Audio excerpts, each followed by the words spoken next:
શું મિત્રો તમે ક્યારે દૂધ અને ચણાના લોટને આ રીતે શેકી અને આટલી ટેસ્ટી રેસીપી બનાવી છે?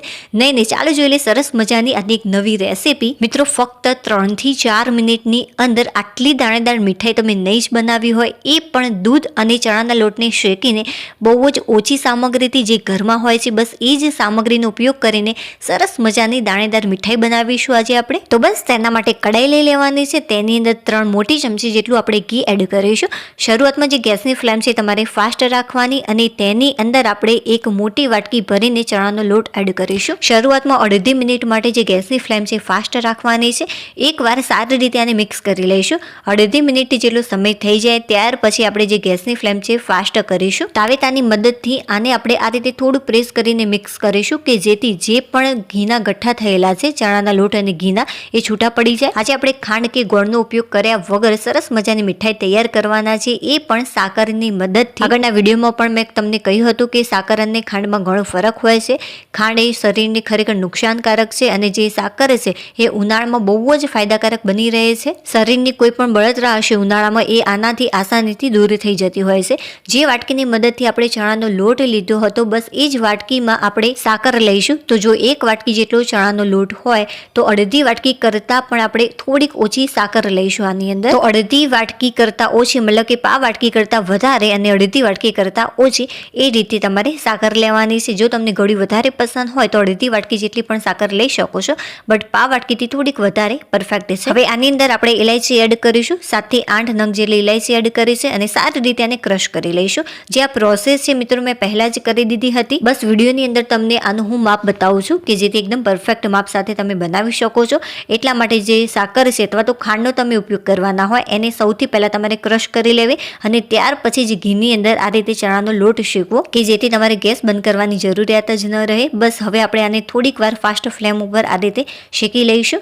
આનો થોડો કલર ચેન્જ થાય અને સરસ મજાની ખુશ્બુ આવવા લાગે ત્યાં સુધી તમારે આને શેકવાનો છે. જ્યારે મિત્રો આ રેસીપી હું બનાવતી હતી ત્યારે આ રીતે જ્યારે લોટ શેકાય છે ત્યારે આખા ઘરમાં આની જે સુગંધ હોય છે એ ખરેખર ખૂબ જ સરસ આવતી હોય છે. એવું લાગે કે જાણે તમે મોહનથાળ કે મગદળ બનાવતા હોય તેવું. હવે આપણે અડધી મિનિટ પછી જે ગેસની ફ્લેમ છે એકદમ ધીમી કરી દેવી.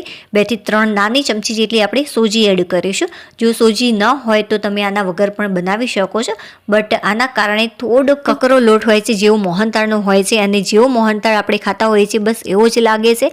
અને મિત્રો જે આ રેસીપી છે એનો જે ટેસ્ટ છે એ મગદળ ખાતા હોઈએ આપણે સેમ એવો જ લાગે છે. જો કોઈ પણ પ્રકારની ઝંઝટ વગર તમારે મગદળ બનાવવું હોય તો એકદમ આસાનીથી તમે આ રીતે બનાવી શકો છો 3 થી 4 મિનિટમાં. હવે જે ગેસની ફ્લેમ છે ફાસ્ટ કરી દીધી. તો મિત્રો તમારે શું કરવાનું, અડધી મિનિટ માટે ફાસ્ટ રાખવાની, અડધી મિનિટ માટે સ્લો રાખવાની. એમ કરતાં કરતાં જે બધી જ પ્રોસેસ છે એ ફક્ત 4 મિનિટની અંદર પૂરી થઈ જતી હોય છે. હવે જે ગેસની ફ્લેમ છે મેં ફરીથી ધીમી કરી દીધી. બહુ જ સરસ રીતે આ જે લોટ છે શેકાઈ ગયો છે અને આખા ઘરમાં આની જે સુગંધ છે ફેલાઈ ગઈ છે.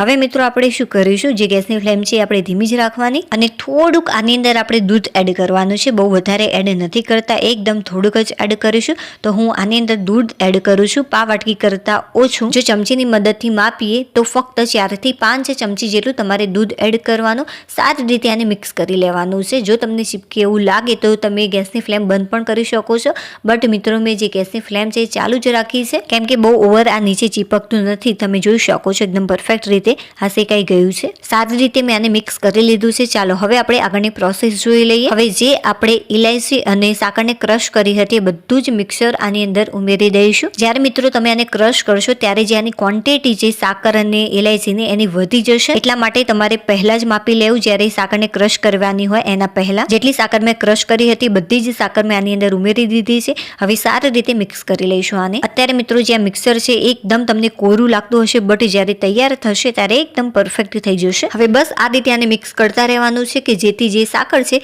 એ થોડીક પીગળી જાય અને જે ચણાનો લોટ છે એની સાથે મિક્સ થઈ જાય. સાકર એડ કર્યા પછી ફક્ત 1 મિનિટ માટે મેં આને સારી રીતે મિક્સ કર્યું છે. ત્યાર પછી જે ગેસની ફ્લેમ છે એકદમ તમારે બંધ કરી દેવાની, ધીમી બિલકુલ પણ નથી રાખવાની. લાસ્ટમાં ફરીથી આપણે 2 ચમચી જેટલું દૂધ એડ કરીશું. મિત્રો લાસ્ટમાં દૂધ એડ કરવાથી ખાંડ પછી જો તમે દૂધ એડ કરશો તો જે આનું ટેક્સચર છે ખરેખર એટલું કકરું થઈ જશે કે તમને ખાવાની મોજ પડી જશે. બટ હા, એક વસ્તુ ચોક્કસથી યાદ રાખજો કે આની અંદર દૂધ બહુ વધારે પ્રમાણમાં ન પડી જાય, નહીં તો એ થોડુંક ચબ્બળ થઈ જશે. હવે આપણે આને આની અંદર 1 ચમચી જેટલું ઘી એડ કરીશું અને ફરીથી આને મિક્સ કરી લઈશું. જો તમને વધારે પડતું કકરું પસંદ ન હોય તો દૂધ લાસ્ટમાં તમારે એડ નહીં કરવાનું, ફક્ત ઘી એડ કરી દેવાનું. 2 મોટી ચમચી જેટલું, 1 ચમચીની જગ્યાએ તમારે 2 ચમચી જેટલું ઘી એડ કરી દેવાનું. તો એકદમ સ્મૂથ આ તૈયાર થશે મોહનથાળ જેવું. અને જો તમને મગદળ વધારે પસંદ હોય તો ચોક્કસથી દૂધ એડ કરી દેજો, તો એકદમ દાણેદાર આનું ટેક્સચર થઈ જશે. ખરેખર ફ્રેન્ડ્સ એટલી સરસ આની ખુશ્બુ આવી રહી છે કે શું વાત કરું. હવે બહુ વધારે પડતું આને મિક્સ નથી કરવાનું. સારી રીતે દૂધ અને ઘી, ચણાનો લોટ આ બધું જ સારી રીતે મિક્સ થઈ જાય ત્યાં સુધી આપણે આને મિક્સ કરી લઈશું. તો એકદમ પરફેક્ટ રીતે આ મિક્સ થઈ ગયું છે. તમે જોઈ શકો છો કે હાથ વડે તમે આ રીતે કરશો તો સરસ મજાનો શેપ બનશે. જ્યારે મિત્રો જે આ મિક્સર છે ગરમ હોય ત્યારે જ તમારે સરસ મજાના આમાંથી લાડુ તૈયાર કરી લેવાના. જો થોડુંક મિક્સર ઠંડુ થશે તો બરાબર આનો શેપ નહીં થાય, તમારે ચમચીની મદદથી જ ખાવું પડશે. જે છે એ હું તમને સાચી હકીકત કહીશ. અને જો તમારે લાડુ ન વાળવા હોય તો એક પ્લેટની અંદર આને ઠારી અને સરસ મજાનું ચપ્પાની મદદથી આને ચોરસ ટુકડામાં કટ કરી લેવું. જો તમારે આનો જે કલર છે થોડોક ડાર્ક કરવો હોય તો કલરની જગ્યાએ તમારે શું કરવાનું, થોડીક હળદર એડ કરી દેવાની. આનાથી મિત્રો સરસ મજાનો લાડુનો કલર પણ આવી જશે અને દેખામાં વધારે સારા લાગશે. તો મિત્રો ચોક્કસથી હળદર એડ કરજો. તો મેં તો એડ નથી કરી, બટ તમે ચોક્કસથી એડ કરજો કે જેથી જે આ લાડુનો દેખાવ છે એ વધુ સારો લાગે. જ્યારે લાડુને વાળો ત્યારે તમે જો હાથ ઉપર થોડું ઘી લગાવશો તો આના ઉપર જે શાઇન છે એ ખરેખર બહુ જ સરસ આવતી હોય છે. તો એ પણ મિત્રો ચોક્કસથી કરજો. ચાલો હવે હું આ જે લાડુ છે એને તોડીને બતાવું કે જે આ લાડુ છે ખરેખર કેવા બન્યા છે અને ટેસ્ટ કરીને બતાવું. વાહ મિત્રો, અડતાની સાથે જ જે આ લાડુ છે આ રીતે એકદમ તૂટી જતા હોય છે, બહુ જ સોફ્ટ થયા છે. ચાલો હું આનો ટેસ્ટ કરી બતાવું કે કેવા બન્યા છે. અરે વાહ ફ્રેન્ડ્સ, ખરેખર સુપર્બ લાગે છે. ઘરમાં બધાને બહુ જ પસંદ આવે આ લાડુ. પસંદ આવે તો લાઈક કરી દેજો, ચેનલને